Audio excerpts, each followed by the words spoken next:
నమ్మకం జగన్కి పోబట్టినే మద్య నిషేధం పక్కన పెట్టేశాడు. సజ్జల లాంటి వాళ్ళతో మాట్లాడిస్తున్నాడు దాని మీద. జనాలు ఎట్లాగే పట్టించుకోవట్లేదు కాబట్టి మేము బెల్ట్ షాపులు తీసేసాం, పర్మిట్ రూములు తీసేసామనేసి.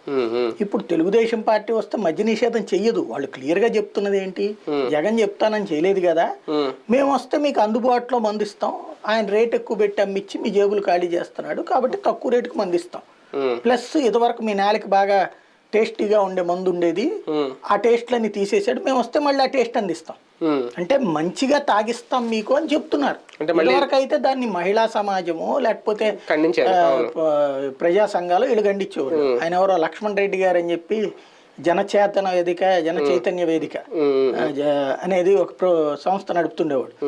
ఆయన నాకు తెలిసి దాదాపుగా నేను 3 ఎలక్షన్స్లో చూసా. ఆయన మీటింగులు పెట్టి రాజకీయ పార్టీల వాళ్ళని పిలిచి మద్య నిషేధం ఉండాలండి అని చెప్పేసి లక్ష్మణ్ రెడ్డి గారు, మాజీ జడ్జి గారు వీళ్ళందరితో పెడతా ఉండేవాడు.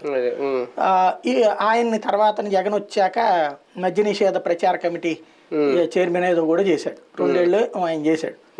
ఆ తర్వాత ఈయన పక్కన పెట్టాడు. ఆయన ఇప్పుడు మళ్ళీ ఈ నిమ్మగడ్డ రమేష్ కుమార్ వీళ్ళందరూ కలిసి అదేదో సిటిజన్స్ ఫోరం అని చెప్పేసి ఏదో పెట్టుకుని నడుపుతున్నారు. దాంట్లో